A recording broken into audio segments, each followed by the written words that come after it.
Hello दोस्तों, मैं इस वीडियो में आपको हिंदी वर्णमाला का एक नया टॉपिक लेकर आया हूं। हिंदी वर्णमाला में व्यंजनों के प्रकार। देखिए, हिंदी आपको एक ऐसा टॉपिक है और उस टॉपिक हिंदी में आपके लिए फर्स्ट चैप्टर है वर्णमाला। आपकी हिंदी की शुरुआत वर्णमाला से होती है और वर्णमाला ये चैप्टर एक ऐसा चैप्टर है जहाँ जिस भी एग्ज़ाम में आपको हिंदी सब्जेक्ट मिलता है वहाँ पर इस चैप्टर से कम 3 से 4 नंबर आपको ज़रूर देखने को मिलते हैं। और ये चैप्टर इतना इम्पोर्टेंट है, जैसे कि आपके एग्ज़ाम है, यूपी पुलिस है, लेखपाल है या फिर किसी अन्य प्रकार के किसी भी पेपर में आपका एग्ज़ाम में आपको हिंदी मिलता है, हिंदी आ रहा है आपके पेपर में, तो वहाँ से सबसे महत्वपूर्ण टॉपिक आपका वर्णमाला है। तो इसमें मैं आपको इस वीडियो में व्यंजनों के प्रकार बताऊंगा। तो व्यंजनों के प्रकार बताने से पहले दोस्तों आपसे रिक्वेस्ट करता हूं कि वीडियो को लाइक करना ज़रूर और चैनल को सब्सक्राइब ज़रूर करना। तो चलिए पहले आपको इनके बारे में एक बार समझाता हूं। तो देखिए, स्वरों के प्रकार हैं। स्वर आपके जो वर्ण हैं उनकी संख्या 11 है। अयोगवाह है, उनकी संख्या आपकी 2 है। व्यंजन, अब देखिए व्यंजन स्पर्श व्यंजन है, ये क वर्ग है, इसमें 5 वर्ण आते हैं। च वर्ग में 5 वर्ण आते हैं, ट वर्ग में 5 वर्ण आते हैं, त वर्ग में 5 वर्ण आते हैं और पा वर्ग में 5 वर्ण आते हैं। इन सब को मिलाकर इनकी संख्या 25 होती है। और 2 व्यंजन आपके उत्क्षिप्त व्यंजन हैं, इनको मिलाकर आपके व्यंजन 27 स्पर्श व्यंजन में आ जाते हैं। इनको एक तरीके से हम यहाँ पर स्पर्श, इनको स्थान हम यहाँ पर दे सकते हैं, जैसे कि इनका एक स्थान यहाँ पर है। ये अलग करके दिखा दिए हैं क्योंकि ये उत्क्षिप्त में आते हैं लेकिन इनको स्पर्श भी मानते हैं। तो इनकी संख्या 25 + 2 = 27 होती है। अगर आपसे पूछा जाए कि स्पर्श व्यंजनों की संख्या कितनी होती है तो आपको जवाब 25 देना है कि आपके स्पर्श व्यंजनों की संख्या 25 होती है। अगर आपसे कहा जाए कि कुल स्पर्श व्यंजनों की संख्या कितनी है तो कुल स्पर्श व्यंजनों की संख्या 27 है, ये वाली है। 25 + 2 = 27 होता है। अगर आपसे साधारण रूप से पूछा जाए कि व्यंजनों की संख्या, स्पर्श व्यंजनों की संख्या 25 होती है और कुल स्पर्श व्यंजनों की संख्या 27 होती है। अंतस्थ व्यंजन आपके हैं, अंतस्थ व्यंजन आपके 4 होते हैं, इनकी संख्या 4 होती है। ऊष्म व्यंजन आपके 4 होते हैं, इनकी संख्या 4 होती है। संयुक्त व्यंजन होते हैं, संयुक्त व्यंजनों की संख्या 4 होती है। आगत व्यंजन या विदेशी व्यंजन, ये आपकी संख्या इनकी 2 होती है और 2 ये होती हैं और इनको 2 इनको कहते हैं। इनको मिलाकर ये यहाँ से लेकर यहाँ तक के वर्ण आपके 33 वर्ण 41 वर्ण होते हैं। अगर आपसे पूछा जाए कि कुल व्यंजन हैं, अगर आपसे पूछा जाए कि व्यंजनों की संख्या, तो व्यंजनों की संख्या 33 होती है। कितनी होती है? व्यंजनों की संख्या 33 होती है। अगर आपसे पूछा जाए कि कुल व्यंजन कितने होते हैं, कुल व्यंजन, तो आपका जवाब 41 होगा।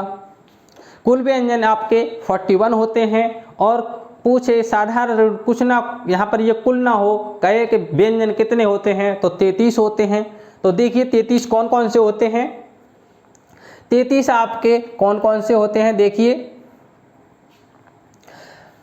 25 वर्ण आपके ये हो गए और 4 वर्ण आपके ये हो गए और 4 वर्ण आपके ये हो गए। 25 और 8 कितने होते हैं? 33 होते हैं। और कुल में मिलाकर 25 ये हो गए, 2 ये हो गए और आपके 14 वर्ण ये हो गए। तो इन मिलाकर सबको 41 वर्ण हो गए। तो इनको मिलाकर कुल 41 व्यंजन हैं। और अब आपको देखिए बताता हूँ व्यंजनों के प्रकार कि कौन सी व्यंजन कितने प्रकार के हैं, किस आधार पर कितने प्रकार के व्यंजन हैं। तो सबसे पहले हम लेकर चलते हैं आपको प्रयत्न के आधार पर। प्रयत्न के आधार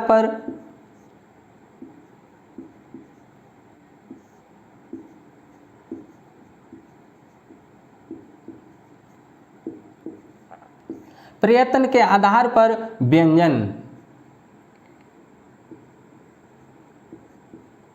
व्यंजनों के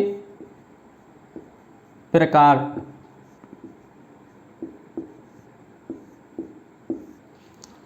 प्रयत्न के आधार पर व्यंजनों के प्रकार कितने होते हैं। तो प्रयत्न के आधार पर आपके व्यंजन ये 6 प्रकार के होते हैं।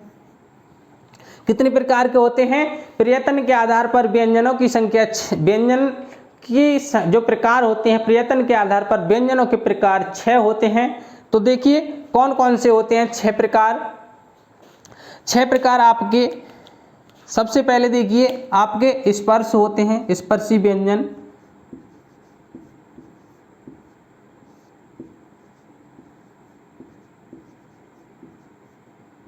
कौन से होते हैं। स्पर्शी व्यंजन होते हैं, स्पर्शी व्यंजन। और फिर होते हैं आपके संघर्षी व्यंजन।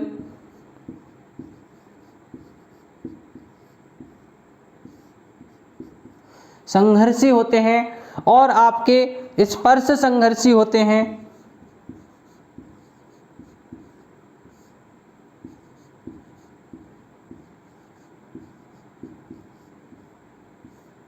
स्पर्श संघर्षी होते हैं और आपके अंतःस्थ होते हैं।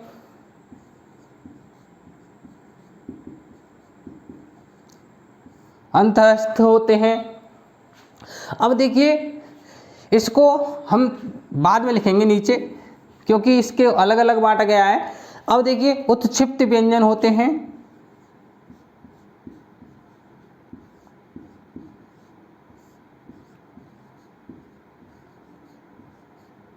उत्क्षिप्त व्यंजन और अयोगवाहा। अयोगवाहा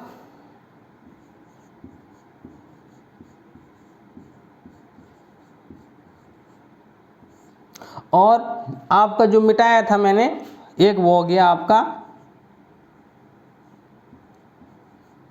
अंतःस्थ व्यंजन।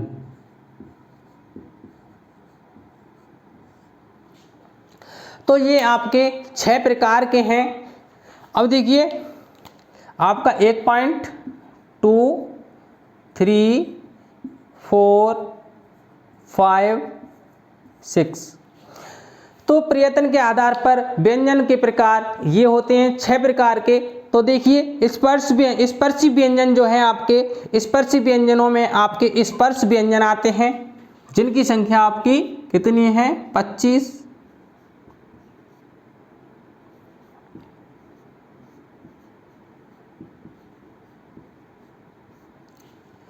स्पर्शी व्यंजन में आपके ये वर्ण आते हैं, आपके 25 वर्ण आपके स्पर्शी व्यंजन हैं। तो ये सारे के सारे वर्ण का से माँ तक के वर्ण आपके स्पर्शी व्यंजन होते हैं, जिनकी संख्या 25 होती है।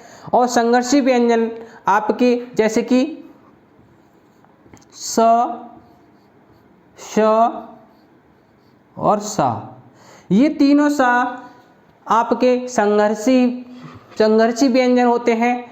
श, श, स ये आपके कैसे होते हैं, तीनों संघर्षी व्यंजन होते हैं। ऊष्म व्यंजन में से 3 वर्ण आपके संघर्षी होते हैं और ह एक आपका है वो आपका अलग निकल गया, वो आपका इस स्वर तंत्रीय व्यंजन होता है। स्वर तंत्री इसको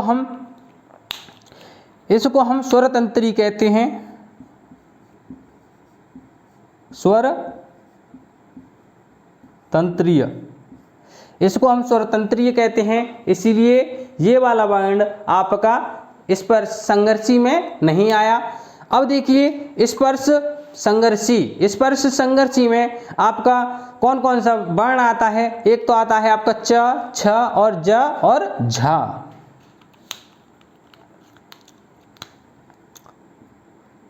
एक हो गया आपका च, छ ज और झ, च, छ और ज और झा, ये 4 वर्ण आपके स्पर्श संघर्षी व्यंजन हैं। स्पर्श संघर्षी व्यंजन हैं आपके। अब देखिए उत्क्षिप्त व्यंजन। उत्क्षिप्त व्यंजन मैंने आपको बताया था कि उत्क्षिप्त व्यंजन कौन कौन से होते हैं। ये बिंदी वाले होते हैं। यहाँ पर ये बिना बिंदी वाले हैं, लेकिन इनके साथ ये बिंदी जो लग रही है, इनके द्वारा ये इनको नया नाम दिया गया है उत्क्षिप्त व्यंजन। तो ये आपके कौन कौन से वर्ण होते हैं, ड और ढा, बिंदी वाले होते हैं। आपको एग्जाम में कभी कभी ऐसे वर्ण इनको भी दे दिया जाता है और 2 वर्ण कोई और दिए जाते हैं, या फिर इनमें से 1 वर्ण दिया जाएगा और 3 वर्ण अन्य दिए जाएंगे। तो पूछेगा उत्क्षिप्त व्यंजन कौन सा है, तो आपको ये भी दिए जाएंगे दोनों और इनमें से भी दिया जाएगा। तो आप गलत कर सकते हैं, तो आप गलत ना करें, उससे बचने के लिए एक बार ध्यान पूर्वक समझ लें कि उत्क्षिप्त व्यंजन बिंदी वाले व्यंजन होते हैं दोनों, और स्पर्श व्यंजन में आपके बिना बिंदी वाले होते हैं।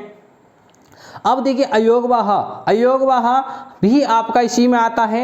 अयोगवाह आपका, अयोगवाह में आपका एक छोटी अंग आ गया और एक बड़ी अंग आ गया। ये आपके 2 वर्ण अयोगवाह होते हैं। अब देखिए अंतस्थ व्यंजन। अंतस्थ व्यंजन आपके ये 3 प्रकार से बटे हुए हैं। कितनी प्रकार से बटे हुए हैं अंतस्थ व्यंजन? एक हो गया अर्धस्वर, एक हो गया लुंठित और एक हो गया पार्श्विक।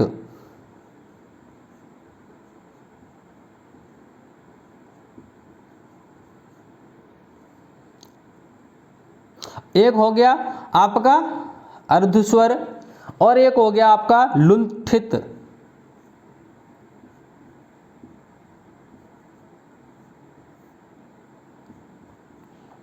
क्या हो गया? लुंठित हो गया। और एक हो गया आपका पार्श्विक। पार्श्विक।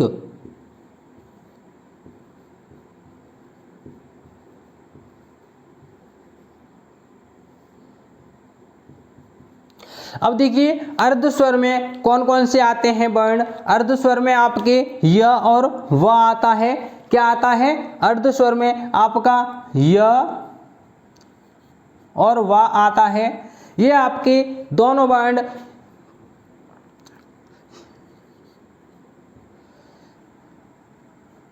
य और व आपके अर्धस्वर व्यंजन होते हैं, और रा इसमें से अंतस्थ व्यंजन आपके 4 वर्ण होते हैं, य, र, ल और व। लुंठित वर्ण आपका रा होता है। रा को हम लुंठित वर्ण कहते हैं। और पार्श्विक व्यंजन जो होता है वह है आपका ला। ल को देखिए अंतस्थ व्यंजन 4 वर्ण होते हैं, ये रहे या, र, ल और वा। इनको अलग अलग नाम से और बांटा गया है, अर्धस्वर और लुंठित और पार्श्विक। अर्धस्वर में आपका य और वा आ गया, लुंठित में आपका रा आ गया और पार्श्विक में आपका ला आ गया। तो आपको ये 4 वर्ण दिए जाएंगे ऑप्शन में। तो आपसे पूछेगा कि लुंठित वर्ण कौन सा है, तो आप कैसे बताएंगे? जब आपको पता होगा तभी तो बता सकते हैं आप कि लुंठित वर्ण कौन सा होता है।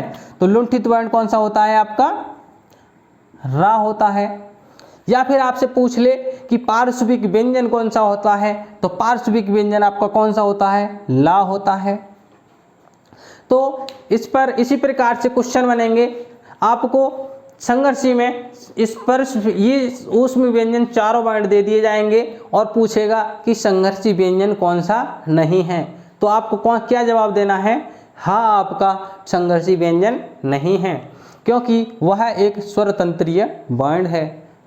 तो चलिए इस वीडियो में दोस्तों यहीं पर समाप्त करता हूं। अगर दोस्तों वीडियो अच्छी लगी हो तो वीडियो को लाइक करें एवं चैनल को सब्सक्राइब करें। Thank you.